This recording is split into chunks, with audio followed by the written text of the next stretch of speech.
Hello दोस्तों, नमस्कार। Rathore GK NCA classes में आपका स्वागत है। मैं आपका host Aditya Rathore current affairs से 15 महत्वपूर्ण क्वेश्चन लाया हूं। आज का पहला प्रश्न है, हाल ही में भारत के 14वें उपराष्ट्रपति कौन बने हैं? यह जगदीप धनखड़ बने हैं। यह हैं जगदीप धनखड़, जो वेंकैया नायडू के स्थान पर आए हैं और इन्होंने अपने प्रतिद्वंदी मार्गरेट अल्वा को 346 मतों से हराया है और यह 11 अगस्त को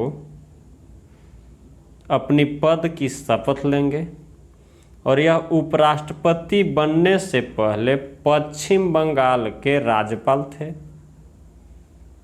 दोस्तों, जीवन में एक लक्ष्य निर्धारित कीजिए और अपनी दृष्टि को हमेशा ही अपने लक्ष्य पे बनाए रखिए, तभी आपको लक्ष्य की प्राप्ति होगी। आज का अगला प्रश्न है, आतंकवाद के विरुद्ध यूएनएससी बैठक की मेजबानी कौन देश करेगा? यह भारत करेगा, जो अक्टूबर में दिल्ली और मुंबई में संयुक्त राष्ट्र सुरक्षा परिषद यानी UNSC United Nations security council की बैठक के अधिकारियों और राजनयिकों के बीच एक बैठक होगा। बैठक में विशेष रूप से आतंकवाद के वित्त पोषण, साइबर खतरों और ड्रोन के उपयोग जैसी चुनौतियों पर केंद्रित होगी और भारत 2022 के लिए संयुक्त राष्ट्र की आतंकवाद विरोधी समिति यानी सीटीसी की अध्यक्षता कर रहा है। आज का अगला प्रश्न है, हाल ही में किस राज्य सरकार ने एनआईएसजी के साथ समझौता ज्ञापन पर हस्ताक्षर किया है? यह आंध्र प्रदेश है। यह है मैप में आंध्र प्रदेश। जो एनआईएसजी यानी national institute for smart government के साथ समझौता किया है। समझौते के तहत एनआईएसजी सीमाओं को तय करने में उन्नत तकनीक के साथ एक एकीकृत भूमि प्रबंधन प्रणाली की तैयारी और विकास में आंध्र प्रदेश सरकार की सहायता करेगा। आज का अगला प्रश्न है, हाल ही में एएफआई ने किस तिथि को राष्ट्रीय भाला दिवस के रूप में मनाया है? यह 7 अगस्त को मनाया है। अब यहाँ एएफआई आया है तो एथलेटिक फेडरेशन ऑफ इंडिया इसका फुल फॉर्म होता है। और नीरज चोपड़ा को, यह है नीरज चोपड़ा, जिनको सम्मानित करने के लिए 7 अगस्त को राष्ट्रीय भाला दिवस के रूप में मनाया गया, क्योंकि 7 अगस्त 2021 को ही नीरज ने टोक्यो ओलंपिक खेल 2021 में भारत का पहला ट्रैक और फील्ड वर्ग में स्वर्ण पदक हासिल किया था। आज का अगला प्रश्न है, हाल ही में गुस्तावो पेट्रो किस देश के पहले वामपंथी राष्ट्रपति बने हैं? यह कोलंबिया के बने हैं।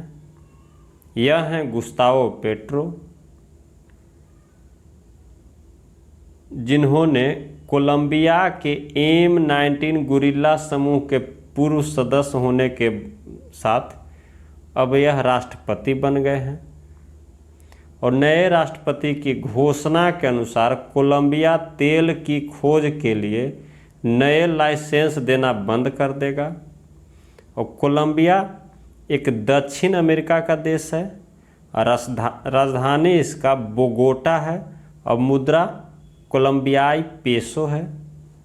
आज का अगला प्रश्न है, हाल ही में जारी रिपोर्ट के अनुसार 2020-21 में बिजली सब्सिडी देने वाला शीर्ष राज्य कौन है? यह इनमें से सभी हो जाएगा, कर्नाटक, राजस्थान, मध्य प्रदेश। यह तीनों राज्य 48,248 करोड़ रुपए के अधिकतम बिजली सब्सिडी बिल प्रदान करने वाले शीर्ष राज्य बन गए हैं।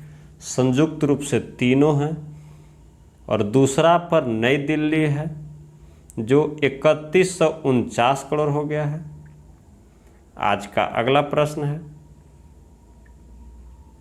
हाल ही में CSIR की पहली महिला निदेशक कौन बनी है? यह नल्लाथम्बी कलाईसेल्वी बनी है। यह है कलाईसेल्वी जो वरिष्ठ वैज्ञानिक रही है। इन्होंने CSIR की पहली महिला महानिदेशक के रूप में नियुक्त किए हैं। वह शेखर मंडे की जगह लेंगे जो अप्रैल 2022 में सेवानिवृत्त हो गए थे। और CSIR देश भर में 38 शोध संस्थानों का एक संघ है। CSIR का फुल फॉर्म होता है council of scientific and industrial research. आज का अगला प्रश्न है, हाल ही में फाइड के उपाध्यक्ष कौन बने हैं? यह विश्वनाथन आनंद बने हैं। यह है विश्वनाथन आनंद जो 5 बार के शतरंज विश्व चैंपियन रहे हैं। इन्होंने अगस्त 2022 को फाइड यानी अंतर्राष्ट्रीय शतरंज महासंघ के उपाध्यक्ष चुने गए हैं। और जबकि फाइड के मौजूदा अध्यक्ष हैं आर्केडी ओर्कोविच और इनका दूसरा कार्यकाल चल रहा है। और विश्व शतरंज निकाय के चुनाव फाइड कांग्रेस के दौरान हुए थे जिसका आयोजन चेन्नई में 44वें शतरंज ओलंपियाड के दौरान किया गया था। आज का अगला प्रश्न है, हाल ही में भारत के किस व्यक्ति को फ्रांस सरकार के शेवेलियर अवार्ड से सम्मानित किया गया है? यह कन्नन सुंदरम को सम्मानित किया गया है। यह है कन्नन सुंदरम जो कलाचूड़ू के प्रकाशक हैं। इन्होंने फ्रांस सरकार द्वारा night of the order of the merit, जो इसको शॉर्ट में शेवेलियर अवार्ड भी कहा जाता है, से सम्मानित किया गया है। दोनों में से कुछ भी पूछ सकता है, शेवेलियर अवार्ड या night of the order of the merit. उन्हें भारत और फ्रांस के बीच प्रकाशन सहयोग में उनके योगदान के लिए सम्मानित किया गया है। और कलाचूड़ू तमिलनाडु स्थित एक प्रकाशन संस्थान है और यह फ्रांस सरकार द्वारा शेवेलियर अवार्ड फ्रांस के राष्ट्रपति द्वारा दिया जाता है। आज का अगला प्रश्न है, हाल ही में इसरो ने किस लॉन्च पैड को अब प्रयोग करने योग्य नहीं बताया है? यह SSLV को बताया है। अब यह SSLV है। इसका full form small satellite launch vehicle होता है जो यह उपग्रहों को 356 किलोमीटर वृत्तीय कक्षा के बजाय 356 गुने 76 किलोमीटर दीर्घ वृत्ता कक्षा में स्थापित कर दिया। इसके वजह से वह सैटेलाइट कंट्रोल से बाहर हो गया और उपयोग रहित हो गया। और पृथ्वी प्रक्षेपण उपग्रह 02 और एक सह यात्री उपग्रह आजादी सैट को ले जा रहा था। आज का अगला प्रश्न है, हाल ही में ONDC में शामिल होने वाली पहली कंपनी कौन बनी है? यह माइक्रोसॉफ्ट बन गई है।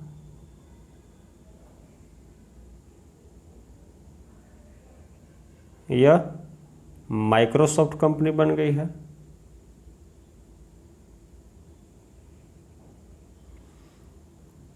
जो ONDC में पहला ऐसा कंपनी है जो माइक्रोसॉफ्ट शामिल हो गया है इसमें। और ONDC एक भारत सरकार समर्थित मंच है जिसे सभी ई-कॉमर्स कंपनियों को एक समान अवसर प्रदान करने के लिए बनाया गया है। और ONDC का फुल फॉर्म होता है open network for digital commerce.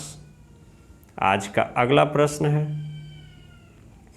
हाल ही में प्रदीप पटवर्धन का निधन हुआ है, वह कौन थे? वह एक अभिनेता थे, मराठी अभिनेता थे, जिनका अगस्त 2022 में निधन हो गया है। उन्हें चश्मे बहादुर, एक शोध और मी शिवाजी राजे भोसले बोलते जैसी फिल्मों में उनके अभिनय के लिए जाना जाता था। अभिनेता ने बॉलीवुड फिल्मों में भी अभिनय किया जिसमें अनुराग कश्यप की बॉम्बे वेलवेट भी शामिल थी। यह हैं प्रदीप पटवर्धन, जिनका निधन हो गया है। आज का अगला प्रश्न है, हाल ही में पावर ग्रिड कॉरपोरेशन ने किसे अपना CFO नियुक्त किया है? यह प्रमोद कुमार को किया है। जो power grid corporation of India limited ने प्रमोद कुमार को अपना CFO यानी चीफ ऑफ फाइनेंशियल ऑफिसर नियुक्त किया है। CFO का फुल फॉर्म होता है। और नए पद पर नियुक्ति से पहले कुमार ने पावर ग्रिड कॉरपोरेशन के कार्यकारी निदेशक यानी वित्त के रूप में कार्य किए थे। और पावर ग्रिड की स्थापना 1989 में हुई थी, 1989 में। और यह मुख्य रूप से भारत के विभिन्न राज्यों में बल्क पावर के ट्रांसमिशन में लगी हुई है। आज का अगला प्रश्न है, हाल ही में भारत और अमेरिका ने 2022 में कौन सा संयुक्त अभ्यास शुरू किया है? यह वज्र प्रहार किया है। जो यह 2022 में 13वां संस्करण है, जो 8 अगस्त 2022 को हिमाचल प्रदेश के बकलोह में शुरू हुआ है। यह वार्षिक अभ्यास भारत और अमेरिका के बीच वैकल्पिक रूप से आयोजित किया जाता है। और 12वां संस्करण अगर पिछला पूछेगा, यह 13वां है 2022 में, और 12वां हुआ था 2021 में वाशिंगटन में, जो USA में है। और इस अभ्यास का उद्देश्य है भारत और अमेरिका के विशेष बलों के बीच अंतर संचालन में सुधार करना। दोस्तों, जो मेरे चैनल पे पहली बार आए हैं कृपया सब्सक्राइब कर लें, और जो सब्सक्राइब कर लिए हैं वो लाइक, शेयर और कमेंट करके हमें ज़रूर बताएं कि आपको वीडियो कैसा लगता है। आज का अगला और आखिरी प्रश्न है, हाल ही में दलाई लामा को किस राज्य के सर्वोच्च नागरिक सम्मान से सम्मानित किया गया है? यह लद्दाख के सम्मानित किया गया है। यह हैं दलाई लामा, जो एक तिब्बती आध्यात्मिक नेता हैं। इन्हें लद्दाख के सर्वोच्च सम्मान डीपल आर नगम दोस्तों से सम्मानित किया गया है। उन्हें मानवता के लिए उनके अपार योगदान के लिए सम्मानित किया गया है। यह पुरस्कार लद्दाख स्वायत्त पहाड़ी विकास परिषद यानी LAHDC लेह द्वारा प्रदान किया गया है। यह पुरस्कार लद्दाख के नायकों के उल्लेखनीय योगदान और उपलब्धि के उत्सव का प्रतीक है। इसी के साथ आज का वीडियो यहीं पे समाप्त होता है। जय हिंद, जय भारत।